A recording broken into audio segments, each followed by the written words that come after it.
Greetings of the day to my young learners. I welcome you to chapter number 3. So, in chapter number 3, we are going to learn how do we use different tenses. And in order to learn these tenses, we want to simplify the process because many students feel it is going to be a challenging task when they want to learn the different tenses. But we will simplify this process, and for this, we will help you to learn all the tenses by using a poem. So, what are you waiting for? Please start listening to the poem, and I will read it for you. You'll have to listen to it. So, let's carefully listen to this poem.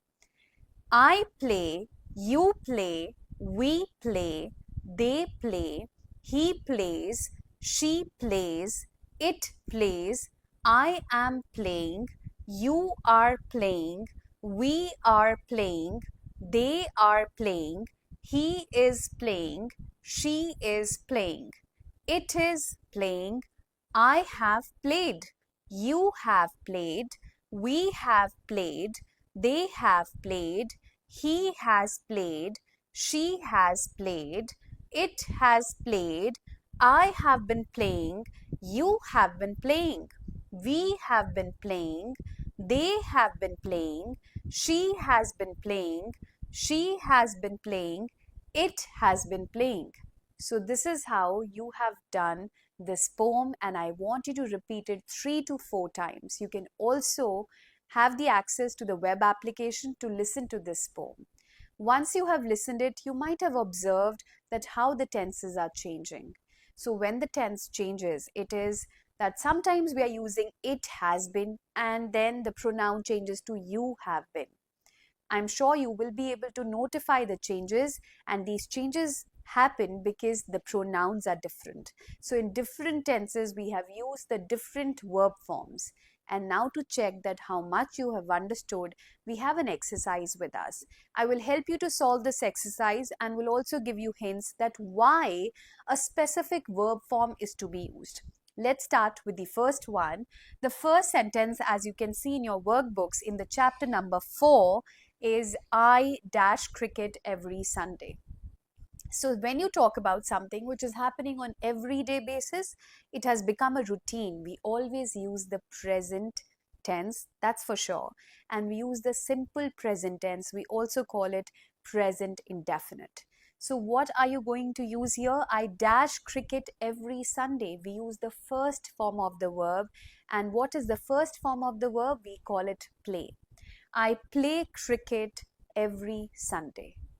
The next sentence that you can see here, which is the next blank, he dash cricket very well. So we are talking about something which is generalized, which is a truth that the person plays the cricket. So whenever you talk about a universal truth, we always use the simple present tense. And what verb form do we use in the simple present tense? It is the verb number 1. And because we have the pronoun which is he, which is a singular, you will use here he plays cricket very well. Do not forget to add an S because with singular, he, she, it, singular, we always use the fifth form of the verb which is with the S. He plays cricket very well. The next one, they dash in the garden right now. Now, can you see there are two words there in the end, right now, which means the action is happening just right now.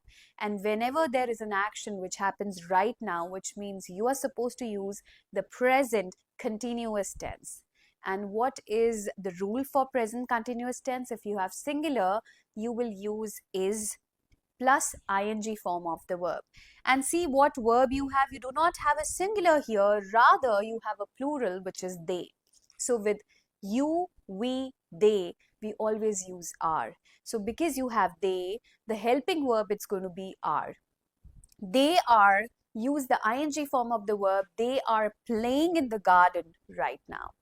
The next one, which is the question number 4, the blank number 4 is, she dash not at home, she dash in the park, which means she is not at home. We have used is as a linking verb here, which is linking home and she. So we have used she is not at home And the next part of the sentence after semicolon is she dash in the park. She is playing in the park, which means the action is continuously happening, and that is why it is the present continuous tense. The next one, the next number 5, let's see the sentence now. We dash for 2 hours without a break. If you can see, there are 2 hints that will help you to identify that which tense will be used in this particular blank. So the first hint number 1 is 2 hours, for 2 hours. So whenever we talk about a period of time, and if in that particular period of time we use a preposition for or since, it signifies that you have to use a perfect tense. The second one is without a break, which means the action has happened continuously. So in totality, you will use the present perfect continuous tense to talk about and complete the sentence. We have been playing for 2 hours without a break. So what will you write? We have been playing.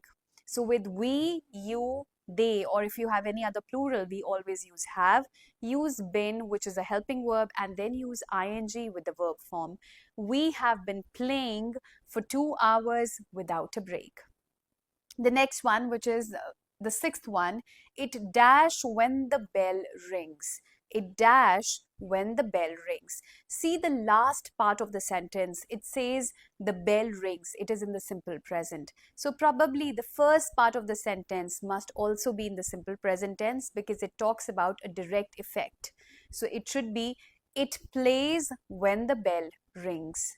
It plays when the bell rings. The next one is you dash in the match for an hour. Now see here, because it is written for an hour, another period of time in which the preposition for has been used, a direct hint would be that it is a perfect tense. And then because they say in the match for an hour, which means the action is continuously taking place, hence it should be the present perfect continuous tense. So you will write here, you have been playing in the match for an hour. Because it is you will use have as a helping verb plus been plus ing form of the verb, which is you have been playing in the match for an hour. Let's quickly go to the next blank. I dashed well lately. Now, first of all, understand that we use the present perfect tense whenever you have certain adverbs like lately, which means recently, or if you have another adverb recently, never, ever, just. These are your hints, or maybe already.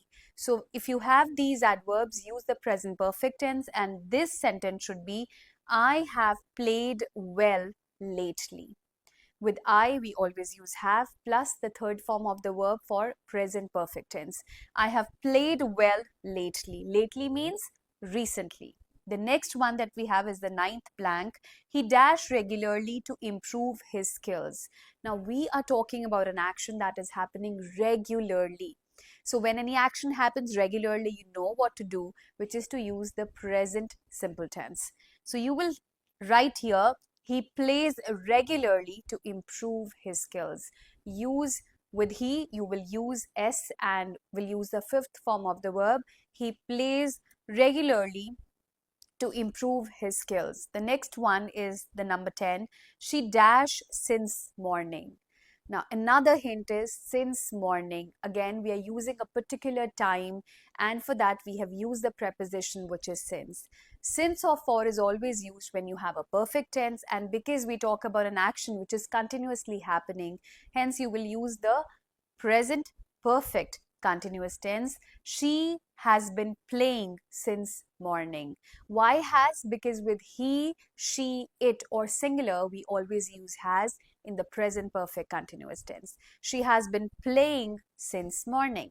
The next one, we dash now, so please don't disturb us. Now is your hint because in the sentence it is used now, which means the action is happening right now.